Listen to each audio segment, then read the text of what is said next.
El millonario quedó paralizado al ver a su exesposa embarazada pobre, limpiando mesas en su boda, la humillación más grande. Nadie en ese salón sabía que la mujer embarazada que limpiaba las mesas era la misma que, 2 años atrás, había dormido en ese mismo tipo de sábanas de seda, había bebido champán de esas mismas copas de cristal y había sido la esposa de uno de los hombres más ricos de Monterrey. Valentina Salas apretó el trapo húmedo entre sus dedos y siguió limpiando. Mesa tras mesa, copa tras copa. Su vientre enorme rozaba el borde del mantel cada vez que se inclinaba, y el dolor sordo en la espalda llevaba horas instalado como un inquilino que no piensa irse. 8 meses y 3 semanas de embarazo. Y ahí estaba ella, con su uniforme azul cielo y su delantal blanco, trabajando en la boda más lujosa de la temporada. En la boda de su exmarido. No lo supo hasta que llegó al salón esa noche.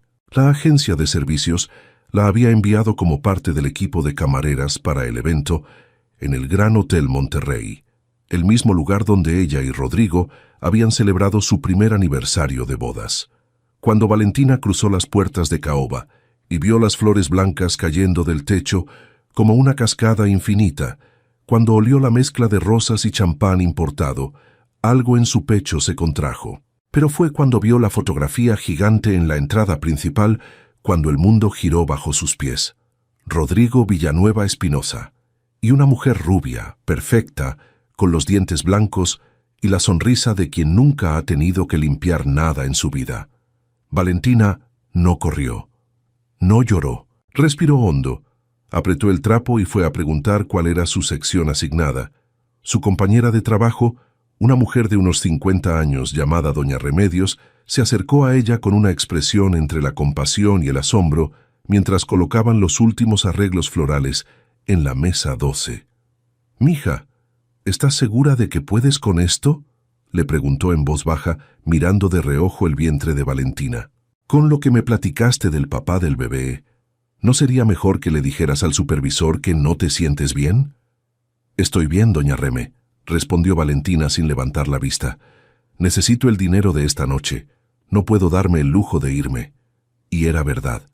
Cada peso contaba. El departamento que rentaba en el centro costaba 4.500 mensuales, los suplementos prenatales otros 800, y el kinder donde planeaba inscribir al bebé requería un depósito inicial que todavía no completaba. El trabajo de diseñadora independiente que había estado reconstruyendo desde cero generaba ingresos irregulares, y los eventos nocturnos como camarera eran el puente que le permitía mantenerse a flote mientras su empresa despegaba de nuevo. Nadie en ese salón podía imaginar que detrás de ese uniforme azul había una mujer que alguna vez había dirigido un estudio de diseño de interiores con 8 empleados, que había decorado penthouse en San Pedro Garza García y residencias en Lomas Virreyes, que había sido la señora Villanueva, la esposa elegante que acompañaba a Rodrigo a las cenas de negocios y que todos consideraban parte indispensable de su imagen de éxito. Eso era antes de que la empresa familiar de Rodrigo absorbiera todos sus ahorros comunes en una expansión mal calculada, antes de que él empezara a llegar tarde, a contestar con monosílabos, a mirarla como si fuera un mueble que ya no combina con la nueva decoración, antes de la noche en que él entró al departamento con una frialdad que Valentina nunca le había visto, y le dijo con esa voz plana y ejecutiva que usaba en las juntas difíciles: «Esto ya no funciona, Valentina. Necesito que te vayas. Los abogados te van a contactar». Ella tenía 30 años en ese momento y 16 meses de matrimonio. El salón empezó a llenarse poco después de las 8 de la noche.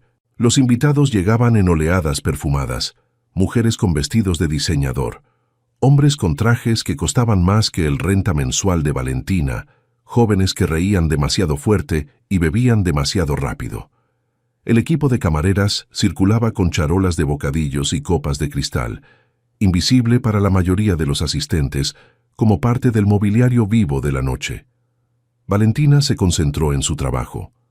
Limpiar la mancha de champán derramado en la mesa 8, reponer las servilletas de lino en la mesa 3, acomodar los cubiertos de plata que alguien había desacomodado sin querer. Su cuerpo funcionaba en piloto automático, ejecutando movimientos aprendidos en los meses que llevaba trabajando eventos nocturnos, mientras su mente construía muros silenciosos alrededor de todo lo que esa noche significaba. Fue doña Remedios quien la avisó con un susurro urgente. «Ya llegó el novio, mija. Está por allá, cerca de la barra». Valentina no giró de inmediato. Terminó de doblar la servilleta que tenía entre las manos, la colocó con cuidado sobre la mesa y solo entonces levantó la vista. Rodrigo Villanueva estaba a 12 metros de distancia, de espaldas a ella, hablando con un grupo de hombres que reían a carcajadas de algo que él acababa de decir. Tenía el mismo porte de siempre. Hombros anchos, postura perfecta, el traje negro que le caía como si hubiera sido cosido directamente sobre su cuerpo, el cabello ligeramente más largo que cuando estaban juntos, peinado hacia atrás con esa elegancia casual que a él le salía sin esfuerzo. Valentina notó con una lucidez extraña que no sentía lo que había temido sentir. No había desgarro, no había nostalgia romántica. Lo que sí había, instalado en el centro del pecho como una piedra fría, era algo mucho más complejo. El recuerdo de lo que ese hombre le había dicho la última vez que habló con ella. «Eres una carga, Valentina. Siempre lo fuiste». Ella respiró. Acomodó el spray de limpieza en su mandil. Fue a la mesa 11. El momento ocurrió sin que ella lo buscara. Rodrigo se dio vuelta riendo de algo. Siguió a uno de sus amigos con la mirada hacia la mesa de los centros de mesa, y entonces sus ojos barrieron el salón con esa distracción casual de quien está en su territorio, rey de su propia celebración, y se detuvo. Se detuvo en ella. Valentina lo vio en su visión periférica. No giró la cabeza. Siguió limpiando la mesa 11 con movimientos lentos y precisos, el trapo blanco deslizándose sobre el mantel inmaculado, su vientre enorme perfectamente visible bajo el uniforme ajustado. El silencio que se formó alrededor de Rodrigo fue casi audible. Los amigos con los que hablaba siguieron riendo unos segundos más, sin notar que él había dejado de existir en esa conversación. Uno le palmoteó el brazo. Rodrigo no reaccionó. Doña Remedios, que pasaba con una charola a 3 metros de distancia, vio la escena y se detuvo apenas un instante, lo suficiente para registrar la expresión en el rostro del novio. Después, en la cocina, le diría a las otras meseras que nunca había visto a un hombre verse así, como si el piso se hubiera abierto bajo sus pies y él estuviera cayendo en cámara lenta, sin poder hacer nada para detenerlo. La boca de Rodrigo estaba ligeramente abierta. Sus ojos, esos ojos café oscuro que Valentina había mirado durante casi 2 años, creyendo que eran sinceros, recorrían la figura de su exesposa con una expresión que mezclaba el shock, la culpa y algo que podría llamarse horror si se permitía nombrar las cosas con honestidad. El vientre, el uniforme, la botella de spray, el trapo, las mesas que ella limpiaba en su boda. Valentina levantó la vista exactamente en ese momento. Sus miradas se encontraron. No duró más de 3 segundos. Pero en esos 3 segundos pasaron 2 años enteros. La noche en que él la echó, los meses de intentar reconstruirse, el día en que el médico confirmó el embarazo, las noches sola con la mano en el vientre, los formularios de divorcio firmados en una oficina de abogados que olía a papel viejo, y también, muy al fondo, la última noche que habían estado juntos como marido y mujer, sin saber ninguno de los dos que esa noche lo cambiaría todo. Valentina fue la primera en apartar los ojos, rociló la mesa 12 con el spray y siguió limpiando. Lo que él no sabe. Hay una crueldad particular en los recuerdos que llegan sin ser invitados. No piden permiso, no anuncian su llegada. Se instalan en medio de una tarea concreta: limpiar una mesa, acomodar una copa, doblar una servilleta, y de pronto ya no estás en el salón de bodas con olor a rosas blancas y champán francés. Estás en otro lugar, en otro momento, y el dolor que creías haber doblado y guardado en un cajón bien cerrado vuelve a estar abierto frente a ti, tan fresco como el primer día.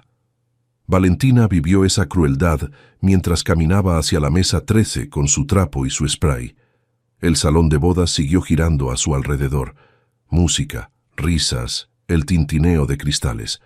Pero ella ya estaba en otro lugar. Estaba en la sala de su antiguo hogar, 18 meses atrás. Era un martes por la noche. Rodrigo había llegado tarde, lo cual ya no era una excepción, sino la norma. Valentina tenía sobre la mesa de la cocina los estados de cuenta del estudio de diseño que llevaba meses tratando de cuadrar. Proyectos retrasados porque los clientes no pagaban a tiempo. 2 empleados a quienes debía el sueldo de la quincena pasada y una deuda con el proveedor de materiales que ya no podía postergarse.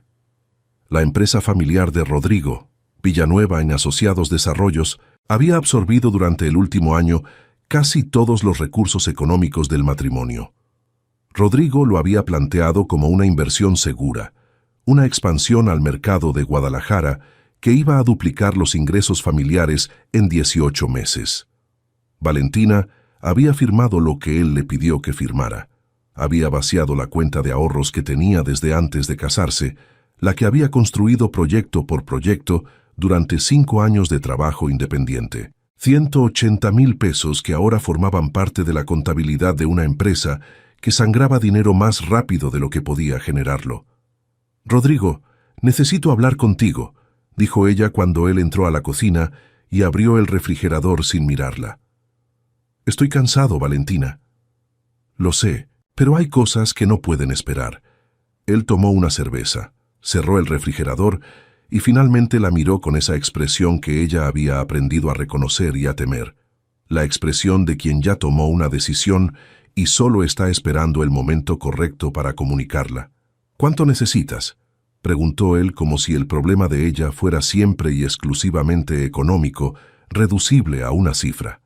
«No es solo dinero, es que el estudio está en riesgo. Necesito que seamos socios en esto, Rodrigo. Necesito que estés presente». Él dejó la cerveza sobre la barra. Metió las manos en los bolsillos. Y entonces vino la frase que Valentina había repetido en su cabeza durante 18 meses.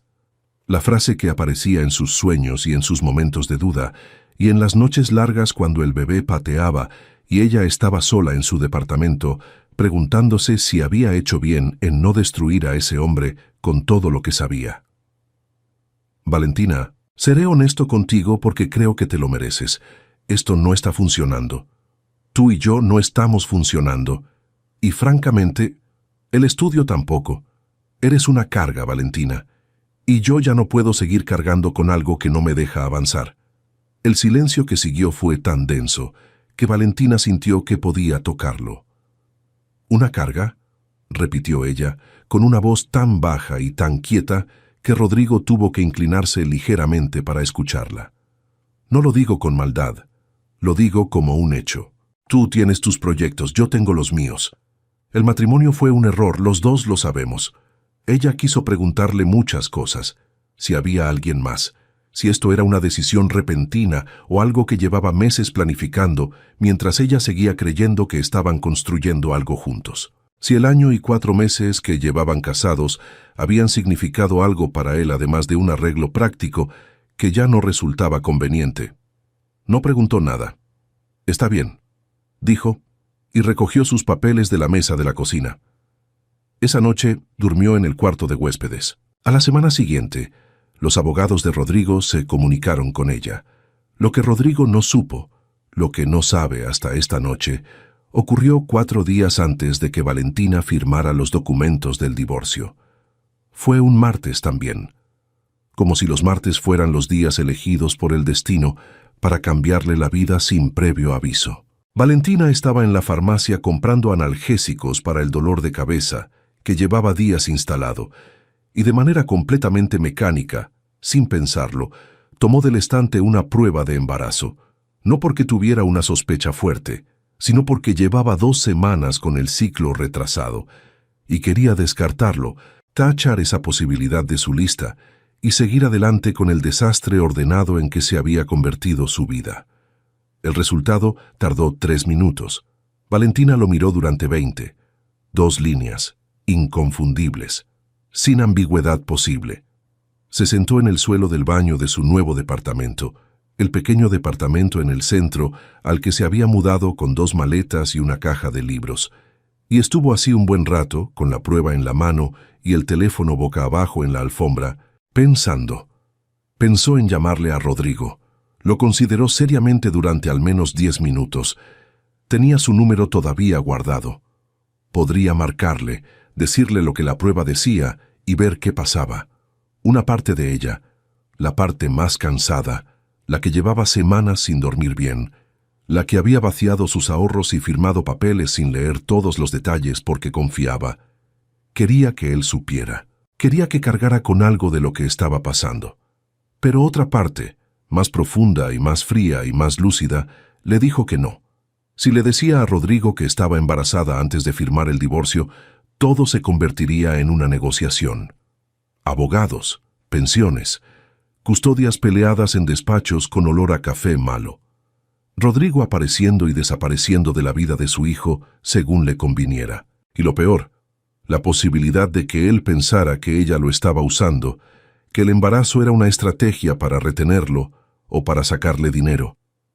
Que construyera esa narrativa en su cabeza y se la creyera. Valentina no quería eso para su hijo. Quería algo completamente distinto. Quería que ese bebé naciera en un hogar donde no había resentimientos, ni batallas legales, ni un padre que aparecía obligado por un juzgado. Quería reconstruirse primero, sola, con sus propias manos. Quería que cuando su hijo creciera y preguntara por qué su papá no estaba, la respuesta fuera simple y honesta.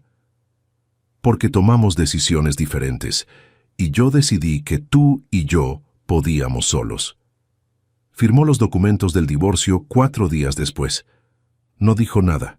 El embarazo fue difícil en los primeros 4 meses. Náuseas que la dejaban sin fuerzas para sentarse frente a la computadora más de 2 horas seguidas. Noches de insomnio, una anemia que el médico controló con suplementos que tenían que tomarse con el estómago lleno, aunque el estómago rechazara todo. Valentina trabajaba desde su departamento. Diseño de interiores por proyecto, asesorías por videollamada, algunos trabajos de identidad visual que le llegaban por recomendación. No era suficiente. Todavía no. Por eso empezó con los eventos nocturnos como camarera. No con vergüenza, sino con la misma practicidad con la que habría tomado cualquier otra decisión de negocios.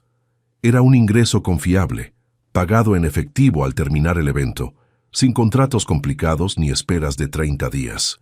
Trabajaba 2 o 3 eventos por semana, ahorraba lo que podía, y los días libres los dedicaba a construir lo que tenía entre manos: un portafolio nuevo, una red de contactos actualizada, un nombre que poco a poco volvía a circular en los círculos correctos.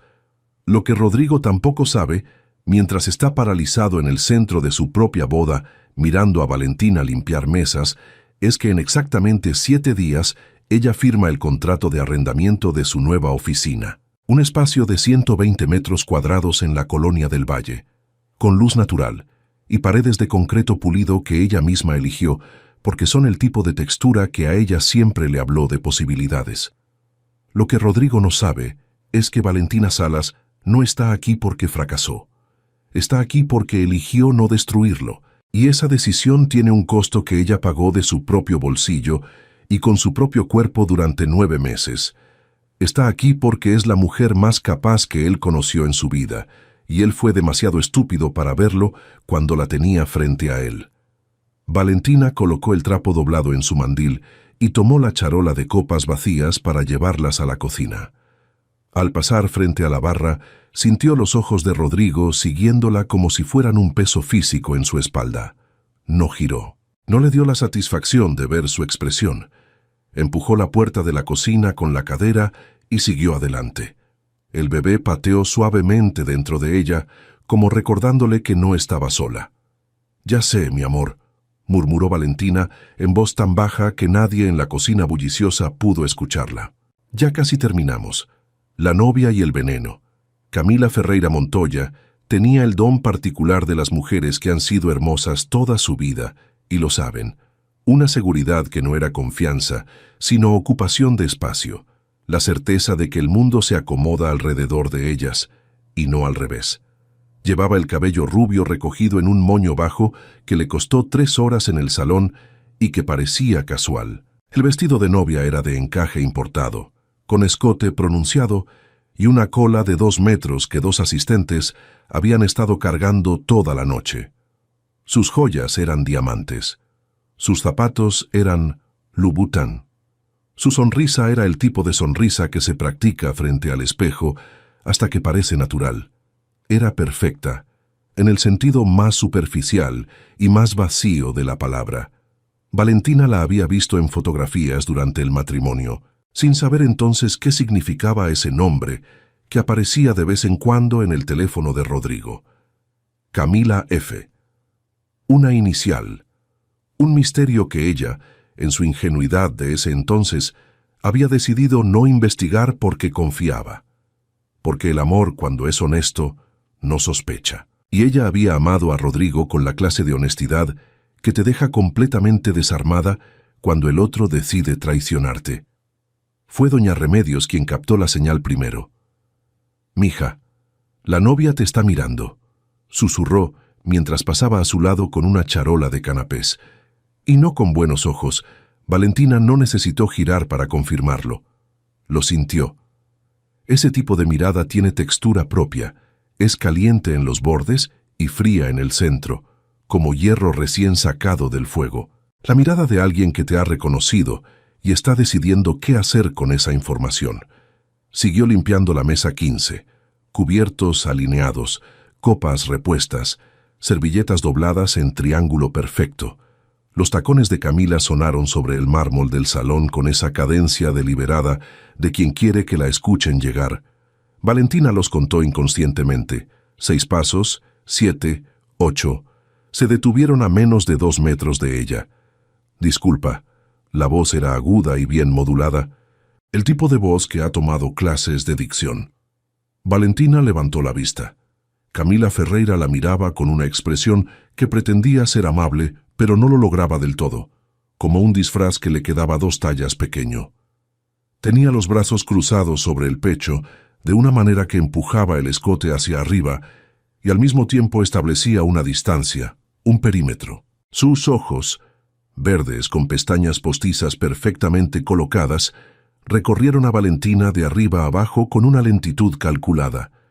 El vientre, el uniforme, el spray, las manos. «Tú eres Valentina», dijo, no como pregunta. «Sí», respondió Valentina, con la misma calma con la que habría respondido su nombre en una fila del banco. Camila sonrió. Era la sonrisa más fría que Valentina había visto en mucho tiempo. «Qué interesante». Giró ligeramente la cabeza hacia el grupo de mujeres cercanas, amigas suyas sin duda, que habían reducido la velocidad de sus conversaciones para escuchar mejor. «Rodrigo me habló de ti, ¿sabes? Me dijo que eras diseñadora». Hizo una pausa que duró exactamente lo suficiente para que el contraste aterrizara en el aire como una bofetada. «Supongo que los negocios no te fueron muy bien». Algunas de las mujeres cercanas bajaron la vista, otras no. Valentina no dijo nada. «Debe ser difícil», continuó Camila bajando apenas la voz, pero no lo suficiente para que dejara de escucharse. «Trabajar así, en tu estado. ¿No tienes a nadie que te ayude? ¿El papá del bebé?» El silencio que siguió fue el tipo de silencio que tiene forma. Valentina podía sentirlo ocupando el espacio entre las dos, denso y cargado, mientras una docena de ojos se posaban sobre ella, esperando ver cómo respondía, esperando ver si lloraba, si se enojaba, si decía algo que les diera material para hablar durante el resto de la noche. Valentina dejó el trapo sobre la mesa con mucho cuidado. Miró a Camila directamente a los ojos. «Estoy bien, gracias», dijo, con una voz tan tranquila y tan completa que por un momento fue Camila quien pareció incómoda. «Que disfrutes tu boda». Y siguió a la mesa 16. Detrás de ella escuchó el murmullo inmediato de las amigas de Camila, el reajuste de la situación, la interpretación colectiva de lo que acababa de ocurrir. Escuchó también, aunque no quiso, la voz de Camila diciéndole a alguien en voz apenas más baja: «Qué patético, ¿verdad? Aparecer así, en este estado, en la boda de tu exmarido. Algunas mujeres no tienen dignidad. Valentina contó hasta 10 en silencio. 1. El uniforme azul que le ajustaba el vientre. 2. Los 84,000 pesos que tenía ahorrados en su cuenta. 3. El contrato que firmaría en 7 días. 4. El nombre que ya había elegido para su hijo, Mateo. 5. La cara que pondría Camila Ferreira si supiera quién era realmente la mujer a la que acababa de humillar frente a sus invitadas. 6. La cara que pondría Rodrigo. 7. Que ninguno de los dos valía su llanto. 8. Que Mateo nunca la vería llorar por ellos. 9. Que esta noche terminaría. 10. Que mañana sería otro día. Llegó a la mesa 16 y empezó a limpiar. Fue en ese momento, en el preciso instante en que el trapo tocó el mantel de la mesa 16, cuando el dolor llegó. No fue gradual. No fue una incomodidad que creciera poco a poco y le diera tiempo de prepararse. Fue una contracción brutal, repentina, que le atravesó la espalda baja como una corriente eléctrica y le subió hasta el abdomen con una intensidad que le cortó la respiración a la mitad. Valentina se aferró al borde de la mesa. El spray cayó al suelo con un golpe sordo que nadie escuchó porque la música seguía, y las conversaciones seguían, y el mundo de esa boda seguía girando completamente ajeno a lo que estaba pasando en la mesa 16. «Mija». Doña Remedios apareció a su lado en 1900 segundos. Tenía el instinto de las mujeres que han parido y han visto parir, esa antena que detecta sin necesidad de palabras. «Estoy bien», dijo Valentina, aunque su voz salió diferente, más delgada. «No estás bien». Doña Remedios ya le estaba quitando la charola de las manos. «¿Cuándo fue la última contracción?» «No es una contracción, es solo otra oleada, más fuerte que la anterior». Valentina apretó los dientes. Se dobló ligeramente sobre sí misma, instintivamente, protegiéndose. La mano libre fue directo al vientre. Mateo, que llevaba horas relativamente quieto, se movió de una manera diferente a la de siempre, una especie de acomodo urgente que Valentina sintió en los huesos. «Es demasiado pronto», murmuró, y en su voz había algo que no había estado antes en toda la noche. Miedo. No el miedo controlado de quien enfrenta humillaciones con dignidad, miedo real. Mateo tenía 36 semanas, prematuro, pero viable, pero no aquí, no ahora, no en este salón lleno de gente que no la conocía y no le importaba. «Voy a llamar al supervisor», dijo doña Remedios, y ya estaba en movimiento. Lo que ocurrió en los siguientes 2 minutos fue simultáneo y caótico de la manera silenciosa en que son caóticas las emergencias reales. No gritos ni dramatismo, sino una eficiencia urgente que contrasta con la normalidad festiva del entorno. El supervisor del evento apareció.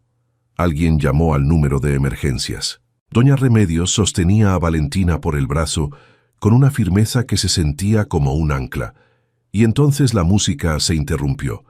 No completamente, no de golpe, pero se interrumpió lo suficiente para que se formara ese espacio de silencio que en los salones grandes suena como un suspiro colectivo, y en ese espacio de silencio las cabezas giraron hacia Valentina, hacia la mesera embarazada que estaba doblada sobre la mesa 16, pálida y aferrada al borde del mantel, con el spray en el suelo y los ojos cerrados. Y entre todas esas cabezas que giraron, había 2 que Valentina no vio, pero que la vieron a ella. Una era Camila Ferreira, que desde el otro extremo del salón observaba la escena con una expresión que empezaba como irritación. ¿Qué estaba pasando en su boda? ¿Qué escándalo era ese? Y que se fue transformando en algo diferente, menos definido, cuando alguien a su lado le susurró al oído lo que estaba ocurriendo. La otra era Rodrigo Villanueva, que ya estaba caminando. El colapso. Rodrigo Villanueva había tomado decisiones difíciles toda su vida. Había cerrado tratos que otros hombres no se atrevían a cerrar. Había firmado contratos, sabiendo que implicaban riesgos que podrían hundirlo. Había despedido empleados, rescindido socios, y en una ocasión había llamado a su propio padre para decirle que su participación en la empresa ya no era viable.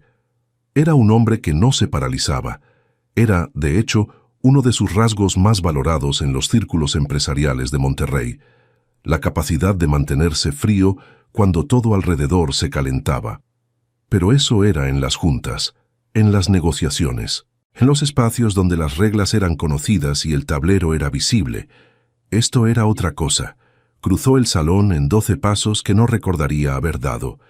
El ruido de la boda, la música, las conversaciones, el tintineo perpetuo de las copas, se volvió un zumbido sordo e irrelevante, como el sonido del mundo cuando estás debajo del agua. Solo veía la figura de Valentina al fondo, doblada sobre la mesa, pálida, con la mano en el vientre, con el supervisor del evento a su lado hablando por teléfono y la mujer mayor que le sostenía el brazo mirando alrededor buscando ayuda. Valentina. Su voz salió diferente a como él esperaba. No era la voz ejecutiva, la voz de mando. Era otra cosa, más vieja, más asustada. Ella levantó los ojos hacia él, y en esa fracción de segundo que duró el encuentro de sus miradas, Rodrigo vio algo que no había visto en el poco rato que llevaba observándola esa noche. Vulnerabilidad real, no la vulnerabilidad que se muestra, sino la que se filtra sin permiso, la que aparece cuando el cuerpo deja de obedecer las instrucciones de la mente. «No necesito nada de ti», dijo ella. La voz firme, aunque costaba. «Ya viene la ambulancia», dijo el supervisor guardando el teléfono. «Unos minutos». «No necesito ambulancia». Valentina intentó enderezarse y otra contracción la dobló de nuevo, más larga que las anteriores, más insistente. «Solo necesito...». No terminó la frase. El dolor no se lo permitió. Doña Remedios la miró a los ojos con esa claridad serena de quien ha estado en este momento antes. «Mija, el bebé viene. Hay que ir al hospital». Rodrigo ya estaba a su lado. No pidió permiso. No preguntó si podía. Puso la mano en la espalda de Valentina con ese instinto torpe e irrefutable de quien no sabe qué hacer, pero sabe que tiene que hacer algo. Y Valentina, que habría querido rechazarlo, no tuvo fuerzas en ese momento para gastar en orgullo. Cada energía disponible estaba siendo redirigida hacia el interior de su cuerpo, hacia Mateo, hacia lo único que importaba. El salón, que había seguido funcionando con esa inercia festiva que tienen los eventos grandes, empezó a registrar la situación, primero en murmullos, luego en silencios que se fueron abriendo como círculos en el agua, cabezas que giraban, conversaciones que se pausaban a la mitad de una frase. Camila apareció antes de que llegaran a la salida. Se plantó frente a Rodrigo con una expresión que había cruzado del desconcierto a la furia en el tiempo que le tomó atravesar el salón. Llevaba la cola del vestido en la mano, recogida con urgencia, y los ojos le brillaban con algo que no era del todo llanto, pero tampoco era frialdad. «¿Qué estás haciendo?», le preguntó a Rodrigo, en voz suficientemente baja para que no escucharan todos, pero suficientemente alta para que escucharan los que estaban cerca. «Rodrigo, es nuestra boda. Está en labor de parto, Camila. Eso no es tu problema. Llamen a otra persona, llamen a quien sea, pero tú no puedes. Es mi ex esposa». «Exactamente. Ex esposa. ¿Sabes lo que significa esa palabra?». Valentina, que hubiera preferido no existir en ese intercambio, apretó los dientes ante otra contracción y se concentró en respirar. Doña Remedios le sostenía el brazo. El supervisor del evento hablaba por teléfono de nuevo, coordinando la entrada de la ambulancia. «Rodrigo», dijo Valentina, con los ojos todavía cerrados. «Quédate. Es tu boda. Yo puedo sola». Él no respondió. Ella abrió los ojos y lo encontró mirándola con una expresión que no supo descifrar completamente. Había culpa en ella, eso era visible, pero había algo más, algo que él mismo parecía estar procesando en tiempo real, como si estuviera resolviendo una ecuación cuya respuesta lo cambiaba todo. «No te voy a dejar sola», dijo él. «Rodrigo». La voz de Camila tenía ahora un filo que cortaba. «Si sales por esa puerta, yo...». «Camila». La voz de Rodrigo fue quieta y definitiva, como una puerta que se cierra. «Por favor, Fue el por favor lo que silenció a Camila, no porque fuera una súplica, sino porque sonó exactamente como lo contrario, como la última consideración que le extendía antes de tomar una decisión sin importar lo que ella dijera. La ambulancia llegó 3 minutos después. El interior de la ambulancia olía a antiséptico y plástico nuevo. Valentina estaba recostada en la camilla, con los ojos fijos en el techo blanco, contando los segundos entre contracciones. 4 minutos, luego 3 y medio. El paramédico le había puesto un monitor fetal en el vientre y el sonido del corazón de Mateo llenaba el espacio pequeño como un metrónomo acelerado pero estable. Estable, lo que significaba que estaba bien, que todavía estaba bien. Rodrigo estaba sentado en el banco lateral, con los codos en las rodillas y las manos juntas, mirando el suelo. Había salido de su propia boda sin el saco del traje que alguien le había quitado durante la confusión de la partida, la camisa blanca con el moño negro deshecho al cuello, los zapatos lustrados manchados de algo que no quería identificar. El paramédico tomaba signos vitales y hablaba con la central. Afuera, las luces de la ciudad pasaban por las ventanas opacas de la ambulancia como destellos intermitentes. Valentina giró la cabeza hacia él. «No tenías que venir». «Lo sé», dijo él sin levantar la vista del suelo. «Arruinaste tu boda». «Lo sé». Silencio. Solo el latido de Mateo en el monitor y el ruido del motor y los semáforos afuera. «Rodrigo». Él levantó los ojos. Valentina lo miró durante un momento. Midió lo que iba a decir. Pensó en el departamento pequeño, en los formularios firmados, en la prueba de embarazo en el suelo del baño, en los meses de silencio. Pensó en Mateo pateando por la noche. Pensó en los 84,000 pesos ahorrados. Pensó en la oficina que firmaría en 7 días. Pensó en si era el momento de decirlo. Decidió que no tenía sentido seguir guardándolo. «El bebé es tuyo», dijo, y su voz no tembló. Era una oración simple, limpia, dicha con la misma calma con que podría haber dicho que iba a llover. El interior de la ambulancia se volvió absolutamente quieto. Rodrigo la miraba sin decir nada. El paramédico, discretamente, se hizo hacia el fondo del espacio y fingió revisar algo en su maletín. «¿Qué?», dijo Rodrigo. La palabra salió sin aire. «Que el bebé es tuyo. Lo supe 4 días antes de firmar el divorcio. Decidí no decirte nada». «¿Por qué?». Valentina volvió a mirar el techo. Otra contracción. La dejó pasar. 3 minutos entre una y otra. El parto se aceleraba. «Porque no quería que pensaras que era una trampa. Porque no quería pelearte nada. Porque decidí que podía sola, y efectivamente puedo». Hizo una pausa. «Te lo digo ahora porque mereces saberlo antes de que nazca. No porque necesite algo de ti». Rodrigo no respondió durante un buen rato. Cuando lo hizo, su voz era la de un hombre al que acaban de derrumbarle algo que llevaba mucho tiempo construyendo con materiales equivocados. «Valentina, yo...». «No», dijo ella quieta. «Esta noche no. Ahora mismo lo único que importa es que Mateo llegue bien». Rodrigo cerró la boca. Asintió.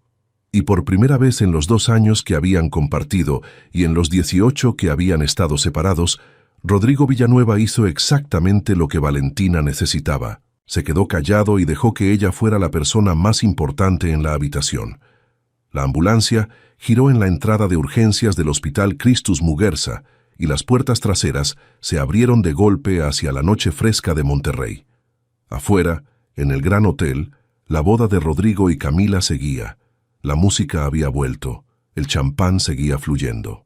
Los invitados habían ajustado la narrativa de la noche, como siempre hacen los invitados, convirtiendo el caos en anécdota, el drama en conversación de sobremesa. Camila Ferreira estaba sentada sola en la mesa principal, con una copa en la mano y los ojos fijos en la puerta por donde su novio había salido. Su teléfono tenía 12 mensajes sin leer. La verdad que parte el mundo. Las salas de espera de los hospitales tienen una honestidad brutal que ningún otro lugar del mundo posee. No permiten máscaras. No permiten el tipo de distancia cómoda que la gente construye en oficinas y salones de eventos y reuniones de negocios. En una sala de espera de hospital, a las 11:15 de la noche, con las luces fluorescentes zumbando sobre las cabezas y el olor a desinfectante instalado en cada rincón, los seres humanos son exactamente lo que son, sin trajes, sin champán, sin música de fondo que suavice los bordes. Rodrigo Villanueva llevaba 40 minutos sentado en una silla de plástico azul marino, con la camisa blanca de su boda arremangada hasta los codos y el moño negro colgando suelto alrededor del cuello, mirando la puerta de metal gris detrás de la cual habían llevado a Valentina. A su lado, en otra silla de plástico idéntica, doña Remedios tejía en silencio con una velocidad tranquila y constante, como si hubiera decidido que la única respuesta sensata a las emergencias era el tejido. Había insistido en acompañarlos porque, según dijo, alguien con cabeza tiene que estar aquí. Rodrigo no había protestado. Su teléfono había vibrado 27 veces desde que entraron al hospital. Tenía 16 mensajes de Camila, 4 de su socio Gerardo preguntando qué había pasado, 3 de su madre que evidentemente ya se había enterado de algo, y varios más de números que no identificó y no abrió. Lo había puesto boca abajo sobre su rodilla después del 10º mensaje y no lo había vuelto a mirar. Estaba pensando en lo que Valentina le había dicho en la ambulancia. El bebé es tuyo. Lo supe 4 días antes de firmar el divorcio. Decidí no decirte nada. La frase giraba en su cabeza con esa persistencia de las cosas que cambian la arquitectura de todo lo que creías entender. Rodrigo era un hombre de números, de estructuras, de causas y efectos verificables. Pero esto no cabía en ninguna de sus categorías. Valentina había sabido que estaba embarazada antes de firmar el divorcio. Había cargado esa información sola durante 9 meses. Había trabajado como camarera en eventos nocturnos con el vientre de 8 meses, mientras él estaba organizando su boda con otra mujer.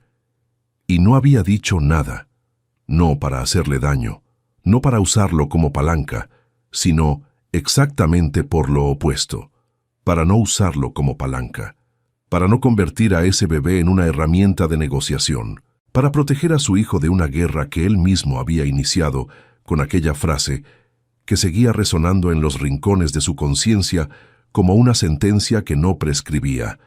Eres una carga, Valentina. Rodrigo cerró los ojos. En los 18 meses que habían estado divorciados, él se había construido una narrativa ordenada sobre lo que había ocurrido en su matrimonio. Una narrativa en la que él era un hombre práctico que había reconocido a tiempo una incompatibilidad fundamental, en la que Valentina era una mujer talentosa pero inestable, cuyo negocio no funcionaba, y cuya presencia complicaba su vida más de lo que la enriquecía.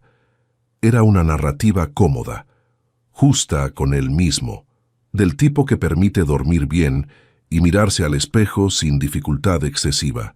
Ahora esa narrativa tenía un agujero tan grande que se veía el otro lado. ¿Es la primera vez que va a ser papá? La voz de doña Remedios lo sacó de sus pensamientos. Ella seguía tejiendo sin mirarlo, con esa concentración periférica de las personas que pueden hacer varias cosas a la vez. Sí, dijo Rodrigo. Se nota, dijo ella, sin inflexión particular. No era un insulto ni un consuelo, era una observación.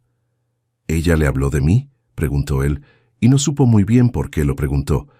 Quizás porque doña Remedios era el único vínculo disponible con los meses que Valentina había vivido sin que él supiera nada. No mucho. Doña Remedios cambió de color de hilo con un movimiento experto. Me dijo que el papá del bebé no estaba en el panorama, que era su decisión, que estaba bien así. Una pausa. Valentina no es de las que se quejan, ¿sabe?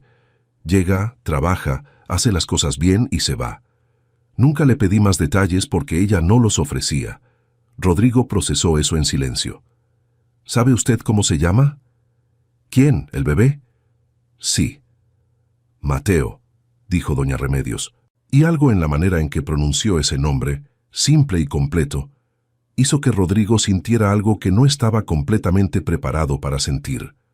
La realidad concreta y física de que había un ser humano específico, con nombre ya elegido, que era mitad de él y que había existido durante 9 meses sin que él lo supiera. Mateo. La puerta de metal gris se abrió 20 minutos después. El médico que salió era un hombre de unos 50 años con bata verde y expresión profesionalmente serena. Miró a Rodrigo, que se había puesto de pie antes de que la puerta terminara de abrirse, y luego a doña Remedios, evaluando con rapidez quién era quién en esa sala. ¿Familia de la señora Valentina Salas? Yo, dijo Rodrigo. El médico lo miró con una expresión brevemente evaluativa, registrando el traje de boda, el moño suelto, la hora de la noche. El parto fue rápido pero sin complicaciones. La madre está bien, estable, descansando. El bebé nació a las 23:47. Peso de 2 kilos 700 gramos, 36 semanas y 2 días de gestación. Una pausa breve. Está en la incubadora de precaución estándar para prematuros tardíos, pero sus signos son buenos. Pulmones funcionales, reflejo fuerte. El médico extendió la mano. «Felicidades, papá». El apretón de manos duró 3 segundos. Rodrigo tardó otros 5 en procesar completamente las 2 palabras. «Papá». Doña Remedios, que seguía sentada con su tejido en el regazo, exhaló en voz baja algo que podría haber sido una oración o podría haber sido simplemente alivio. Rodrigo se sentó de nuevo, o más bien, sus rodillas tomaron la decisión por él. Se sentó en la silla de plástico azul marino y puso los codos en las rodillas y la cara entre las manos, y se quedó así, quieto, mientras algo que llevaba 18 meses sostenido con la tensión de la negación se rompía finalmente sin hacer ruido. No lloró de inmediato. Fue un proceso más lento que eso, una presión que fue creciendo detrás de los ojos, una contracción en la garganta, y finalmente, sin que él pudiera ni quisiera evitarlo, 2 lágrimas que cayeron sobre el mármol blanco del suelo del hospital. Doña Remedios siguió tejiendo. No dijo nada. A veces el silencio es la única forma correcta de acompañar. 40 minutos después, una enfermera los llevó por un pasillo largo y blanco hacia la habitación donde Valentina había sido trasladada. Rodrigo entró solo, porque doña Remedios dijo que ella esperaba afuera y que si alguien necesitaba café podía avisar. Valentina estaba recostada con la cama ligeramente elevada, con el cabello recogido en una trenza improvisada y los ojos abiertos mirando el techo. Tenía el color de quien acaba de atravesar algo enorme con el cuerpo. Pálida, con las ojeras marcadas, pero con una expresión que no era agotamiento, sino otra cosa. Algo más parecido a la quietud de quien acaba de llegar a un lugar que llevaba mucho tiempo buscando. En la incubadora pequeña junto a la cama, Mateo dormía con los puños cerrados. Rodrigo se detuvo en la puerta. Miró al bebé durante un tiempo que no supo medir. Era pequeño, mucho más pequeño de lo que había imaginado en los 40 minutos de sala de espera en que su mente había estado construyendo imágenes sin material suficiente. Tenía la piel ligeramente rosada, la cara redonda y esa expresión de concentración absoluta que tienen los recién nacidos cuando duermen, como si existir fuera un trabajo que requiere toda la atención disponible. «Puedes acercarte», dijo Valentina, sin mirarlo. Rodrigo se acercó a la incubadora. Se quedó a 30 centímetros del vidrio, mirando a Mateo con una expresión que Valentina, que sí lo miraba ahora, no le había visto nunca. No era la expresión de Rodrigo el empresario, ni la de Rodrigo el esposo distante, ni la de Rodrigo el hombre frío que le había dicho que era una carga. Era la expresión de alguien que acaba de entender algo fundamental sobre sí mismo y sobre el mundo, y que ese entendimiento lo hace simultáneamente más pequeño y más grande. «Valentina», dijo él, con la voz de la ambulancia, la voz vieja y asustada. «No», dijo ella quieta. «Esta noche no. Ya te lo dije. Necesito pedirte perdón». «Lo sé». Una pausa. «Y algún día lo vas a hacer bien cuando yo esté lista para escucharlo. Pero esta noche no soy tu interlocutora, Rodrigo. Esta noche soy la mamá de Mateo, y eso es todo lo que soy, y todo lo que necesito ser». Rodrigo la miró durante un momento largo. Asintió. ¿Puedo quedarme un rato?, preguntó, y en la pregunta había algo que ella reconoció. No era el Rodrigo que tomaba espacios. Era alguien que pedía permiso porque entendía, finalmente, que los espacios de Valentina le pertenecían a ella. Valentina miró a Mateo, luego a Rodrigo. 1 hora, dijo. Rodrigo tomó la silla junto a la ventana y se sentó en silencio, y por primera vez en 2 años estuvieron en la misma habitación sin que ninguno de los dos tuviera que defenderse del otro. El imperio que ella construyó sola. Hay una cosa que la gente no entiende sobre reconstruirse desde cero, y es que no ocurre de manera lineal. No es una línea recta que sube de izquierda a derecha en una gráfica ordenada. Es más parecido a una tormenta eléctrica, energía dispersa, caótica, que golpea en múltiples direcciones al mismo tiempo y que solo desde lejos, cuando ya pasó, se puede ver que tenía un patrón. Valentina Salas había empezado a reconstruirse en el peor momento posible. 30 años, recién divorciada, sin los ahorros que había tardado 5 años en construir, con un estudio de diseño que había perdido 2 de sus 3 clientes más importantes durante los meses de inestabilidad del matrimonio. Y, sin que nadie más lo supiera todavía, con un bebé creciendo dentro de ella que cambiaría todos los cálculos de tiempo y energía disponibles. Cualquier persona sensata le habría dicho que esperara, que se estabilizara primero, que encontrara un trabajo fijo con prestaciones y dejara el emprendimiento para cuando tuviera más base.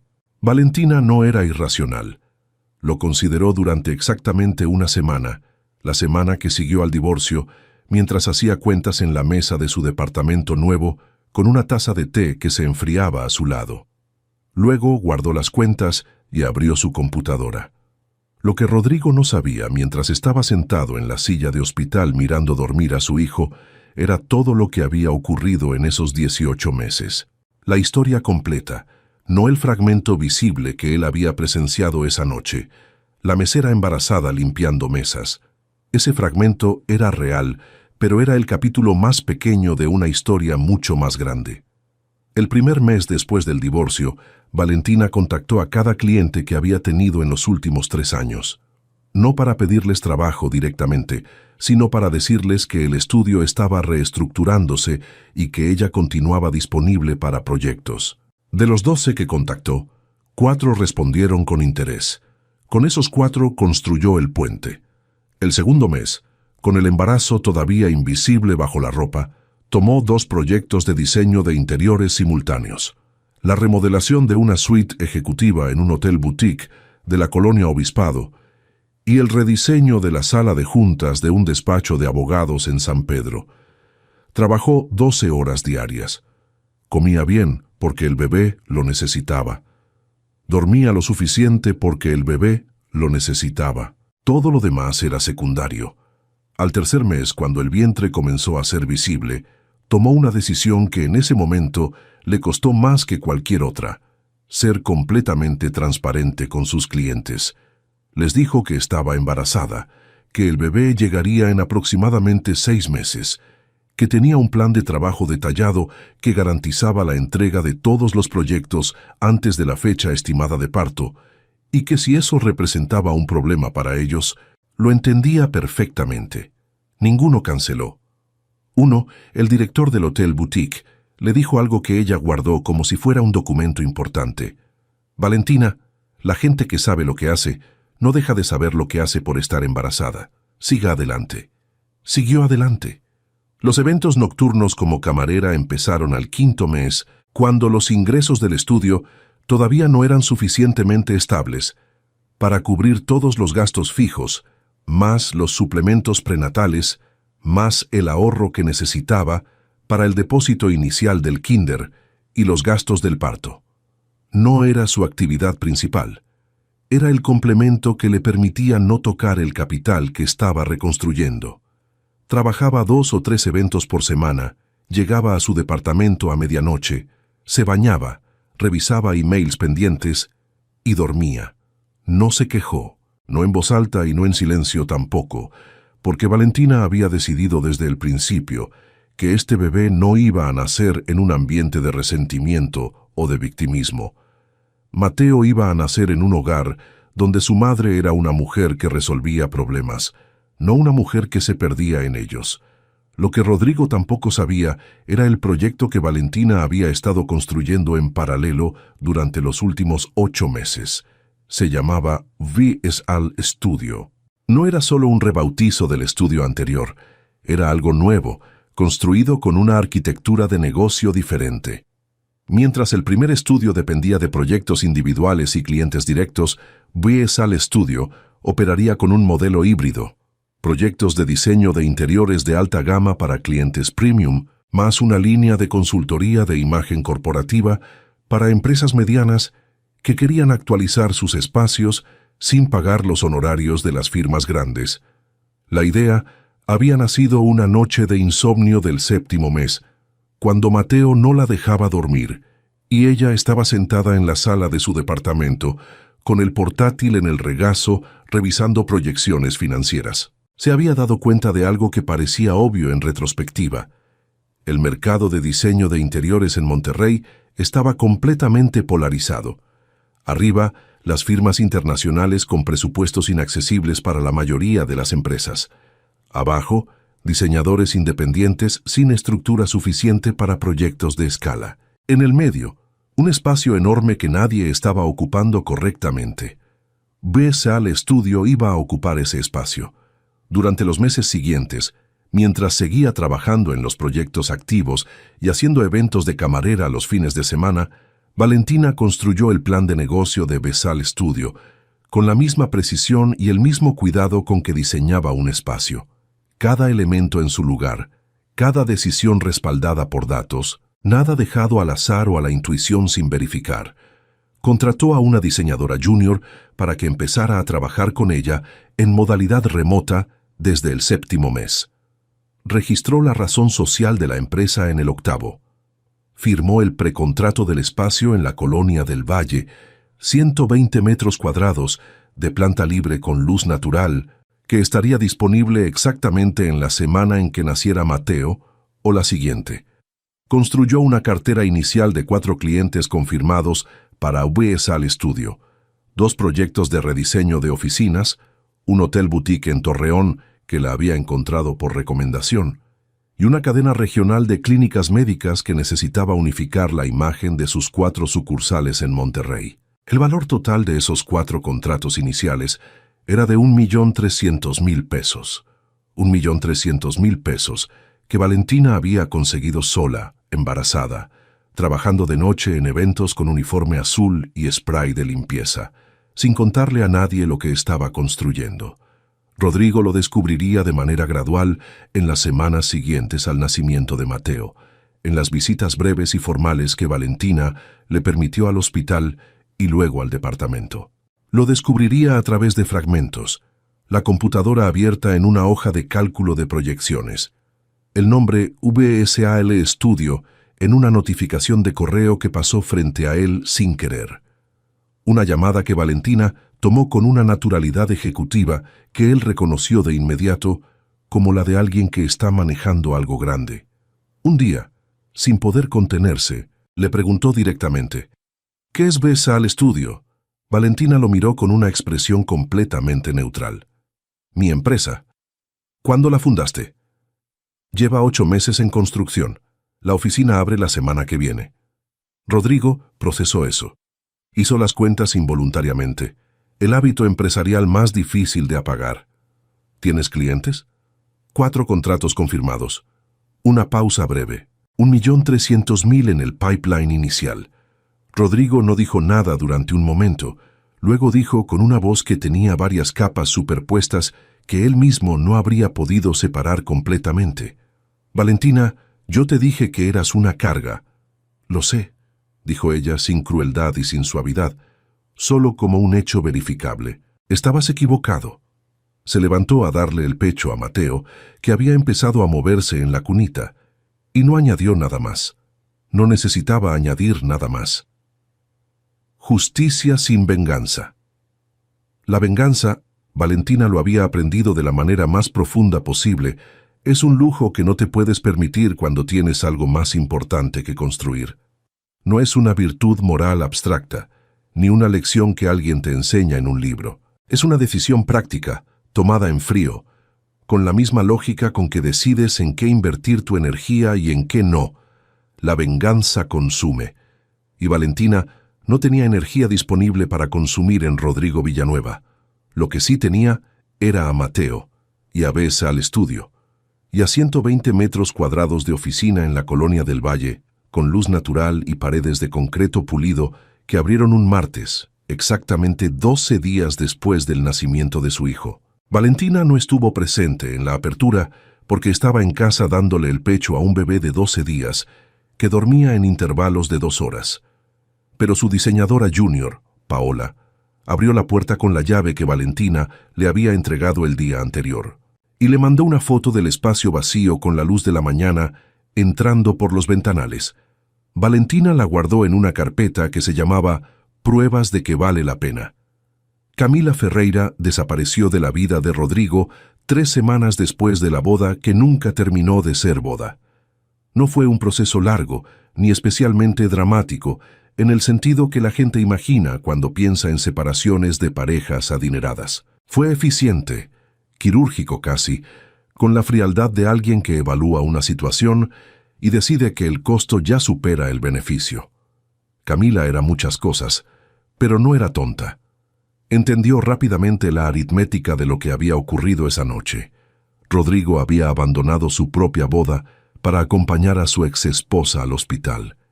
Esa exesposa acababa de dar a luz a su hijo, el hijo que él no sabía que tenía. Había cosas que una mujer podía perdonar. Había cosas que no valía la pena ni intentar perdonar. Camila eligió la segunda categoría. Le devolvió el anillo por mensajería certificada, un detalle que Rodrigo interpretó como lo que era, una declaración de que ella no iba a aparecer en persona, porque aparecer en persona implicaba dar espacio para la conversación.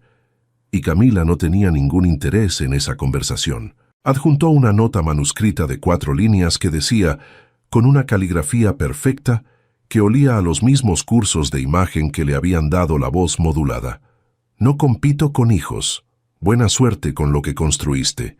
Y se fue a pasar un mes a la casa de su familia en Mérida, donde sus amigas le organizaron una serie de cenas de apoyo, y donde, según Rodrigo supo por terceros, ella estuvo completamente bien desde el primer día.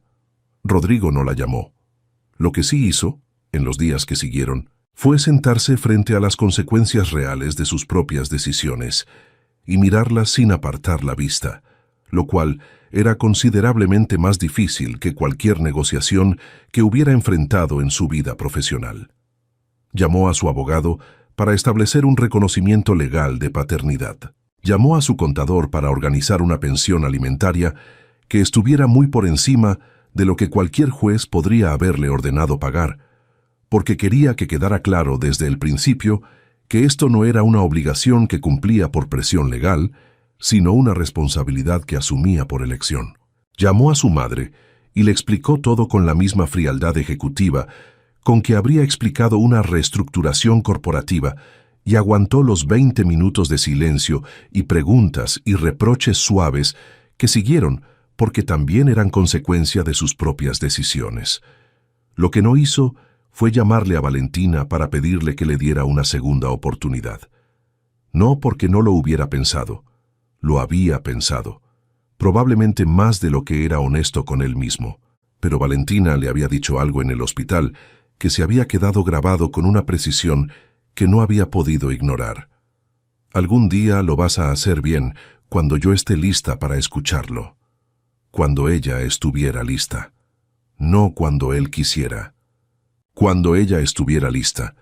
Rodrigo, por primera vez en su vida adulta, decidió esperar el tiempo de otra persona. Las visitas para ver a Mateo empezaron 2 semanas después del alta hospitalaria, con reglas claras que Valentina estableció y que Rodrigo aceptó sin negociar. Martes y jueves por la tarde, 2 horas cada vez, en el departamento de Valentina, sin visitas sorpresa y sin excepciones. Si tenía una junta, la reagendaba. Si tenía un compromiso de negocios, lo movía. Mateo no era una actividad que se encajaba en los huecos del calendario. Era la prioridad, y eso significaba que el calendario se organizaba alrededor de él. Rodrigo lo hizo, no perfectamente, no desde el primer día. Hubo un martes en que llegó 20 minutos tarde por una llamada que se extendió, y la expresión de Valentina cuando abrió la puerta fue suficiente para que no volviera a ocurrir. Hubo otro día en que intentó llevar un regalo desproporcionadamente caro, una carriola importada que costaba más que el alquiler mensual del departamento. Y Valentina la rechazó con la misma tranquilidad con que rechazaba todo lo que olía a compensación económica en lugar de presencia real. Lo que Mateo necesita, le dijo, no se compra, ya aprenderás. Rodrigo estaba aprendiendo. Era, descubrió, el proceso más difícil y más importante de su vida. Más difícil que cualquier expansión empresarial. Más exigente que cualquier negociación que hubiera cerrado. Aprender a estar presente de la manera correcta, a escuchar en lugar de dirigir, a ocupar el espacio que le correspondía sin invadir el que no era suyo. Aprender que ser padre no era un título que se adquiría por biología, sino una práctica diaria que se construía o se destruía en los detalles pequeños. Mateo, ajeno a toda esa complejidad adulta, creció con la velocidad asombrosa de los bebés que deciden que el mundo es un lugar interesante. Primero la sonrisa, luego el seguimiento visual, luego la mano que se cerraba alrededor del dedo con una fuerza desproporcionada para su tamaño. La primera vez que Mateo lo miró directamente a los ojos y sonrió, Rodrigo tuvo que salir un momento al balcón. Weseal. Estudio facturó 3.200.000 pesos en su primer año de operaciones. No fue un accidente. Fue el resultado de 18 meses de trabajo construido en los márgenes de todo lo demás, de decisiones tomadas con precisión cuando habría sido mucho más fácil derrumbarse, de una mujer que había decidido que su historia no iba a terminar en el momento en que alguien le dijo que era una carga. El reconocimiento llegó de la manera que Valentina menos había buscado y más había merecido. La revista Expansión la contactó en el 10º mes de operaciones de Weseal Estudio para un perfil sobre mujeres emprendedoras en el norte del país. Valentina dudó. Luego dijo que sí porque Paola le dijo que sería bueno para el negocio y porque doña Remedios, a quien Valentina había contratado como asistente administrativa de tiempo parcial, con un sueldo que la hizo llorar de gratitud, le dijo con su practicidad de siempre: «Mija, cuéntele al mundo lo que hizo, no por orgullo, para que otras mujeres sepan que se puede». La sesión de fotos fue un miércoles por la tarde, en la oficina de la Colonia del Valle. Valentina llegó con Mateo porque era su día de tenerlo, y el fotógrafo, un hombre joven con buen ojo, captó el momento sin pedirlo.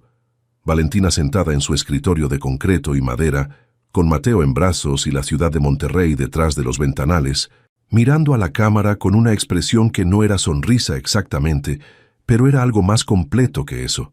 Era certeza. Esa fue la fotografía de portada. El titular decía: Valentina Salas, la empresaria que construyó 1 millón desde cero, y lo hizo con su hijo en brazos. Rodrigo vio la revista un jueves por la tarde en el departamento de Valentina, mientras esperaba que ella terminara una llamada de trabajo para que él pudiera empezar su tiempo con Mateo. Estaba en la mesa de la sala, abierta en la página del perfil. La tomó sin pensar. La leyó completa, de pie, sin moverse, mientras Mateo dormía en la carriola junto al sofá. Cuando Valentina salió de su cuarto con el teléfono todavía en la mano, lo encontró así, de pie en la sala con la revista en las manos y una expresión que ella no le había visto nunca. No era culpa. Ya había pasado por eso. Era algo más parecido al reconocimiento genuino, a la comprensión real y tardía de lo que había tenido frente a él durante 16 meses y había sido demasiado miope para ver. «Valentina», dijo. «Ya vas a empezar», dijo ella, tomando la bolsa del pañal para dejarla junto a la carriola. «No». Él dejó la revista sobre la mesa con cuidado. «Solo quiero que sepas que estoy orgulloso de ti». Una pausa. No como si tuviera derecho a estarlo, como alguien que lo observa desde afuera y lo reconoce porque es imposible no reconocerlo. Valentina lo miró durante un momento. Gracias, dijo, y era un gracias simple, sin bordes, sin ironía. El tipo de gracias que se le da a alguien cuando dice exactamente lo correcto, de la manera exactamente correcta. Recogió su bolso, le dio un beso en la frente a Mateo, que seguía dormido, y salió hacia su reunión de las 5. Rodrigo se quedó con su hijo. Y afuera, en los kioscos de toda la ciudad, la portada de Expansión mostraba a una mujer con un bebé en brazos, y la ciudad de Monterrey al fondo, mirando al mundo con los ojos abiertos de quien sabe exactamente quién es y exactamente hacia dónde va. Nadie que la viera habría imaginado que 9 meses atrás esa misma mujer estaba limpiando mesas en una boda con uniforme azul y spray de limpieza, y nadie que la viera habría dudado ni un segundo de que siempre había sido, desde el principio, la persona más importante en cualquier habitación en la que había estado. Fin.